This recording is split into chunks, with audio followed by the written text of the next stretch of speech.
Talked about three type of energy exchange relationships in my longer video. So people wanted me to explain those three types. So I'll start with reactive because that's something which is more mostly that has been observed these days, especially in the in last 3 decades. That because there is a lot more emotional burden after especially World War II, we have moved from a place of contentment to a environment of scarcity where nothing is enough and we are running after one thing or the other. So life has become into a lot more material dimensions. We are just running after those things. That's why there is a lot more emotional chaos, and then you have become, we all have become a lot more from the space of judging people based on their physical appearance, and make those judgments that what kind of money they make, or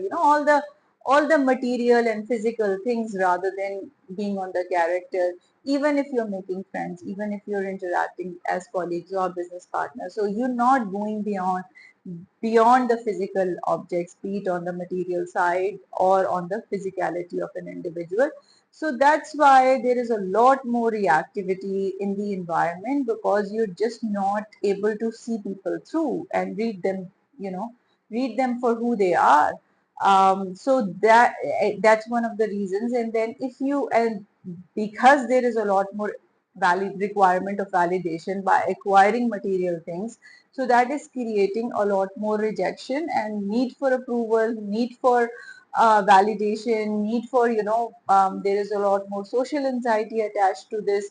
So the environment now, the environment that we are operating in is very scarcity. It's very lack based environment where nothing is enough. You have to do more and more and more, and yet we are not happy. And why are we not happy? Just because that we are running after things with things would never, or material wealth will never give you the contentment that has been said, communicated to us by Rasulullah in one of the these, that no wealth is important more than your content soul, because the richness will come only from the contentment of the soul, because that will have to come from inside you, from the source, from the life force energy. That's what it is called. So from the source, which is the energy of Noor, which is the energy of light. So the more you have the energy of Noor and the energy of light, the more you are connected to the to the higher self, and to the, you surrender to the source or universe, Allah, you whatever you want to name it, but we call it Allah because we are Muslims. So that's where it is. So if you're not connected to the source, then what happens? You get into a very traumatic situations in life, because people would reject you. You would try to get the validation based on your appearance, based on the money that you have or the degrees that you have, and you're trying to build a relationship which is absolutely a pain based relationship. Because if you're requiring a validation, a lot many times you're looking for love from somebody else. It's not somebody else who needs to love you. You just have to accept and love yourself unconditionally, and you don't need to be apologetic about it at all. So once you reach to that stage, then people would be attracted to you anyways. People would value you anyways, because it's not the money that people will run after. It's the confidence, it's your self-esteem, it's your that positive energy that you have gotten it from the source with your connection with Allah. That's the only route in life. That's the only thing that one can do.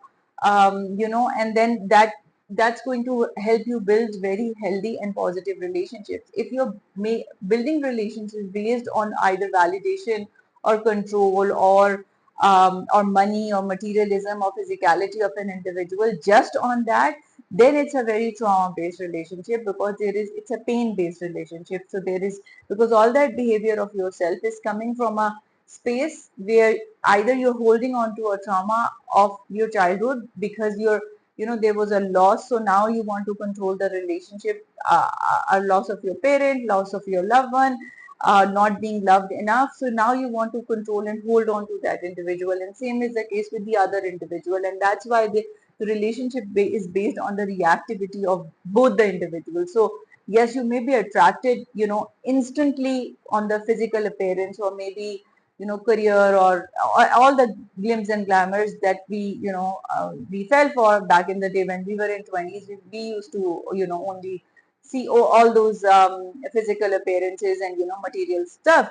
But now that once you mature, then you are more, you would like to see on a deeper level, um, be it your friends, be it your business partners, be it your, when you're picking your son-in-law, or your partner for your nieces or nephews, or partner for your own self. So you will go beyond only the physical appearance, or the glimpse and glamours. So if the relationship is based only on a certain issue, which is rooting from validation and looking for love, and the attention and attraction is based on the frivolous things, then it's a reactivity based relationship, and that's where the growth doesn't happen, because you're mostly fighting each other's pain. You're just not prepared to give in the relationship. You're the taker in the relationship, and both the partners are the taker in the relationship. The relationship doesn't nourish or flourish, and then the growth of both the partners doesn't come from, be it in any relationship, be it parent child, or siblings, or any kind of a relationship. This theory is, I'm sharing it from Dr. Viscott, from a book called Emotional Resilience.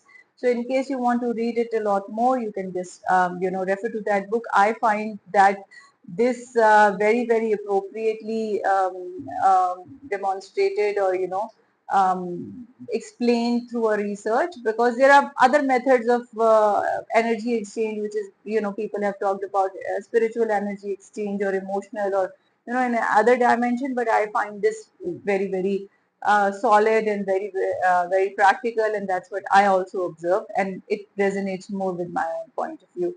So in my next video, I'll explain the second kind of energy exchange. Thank you.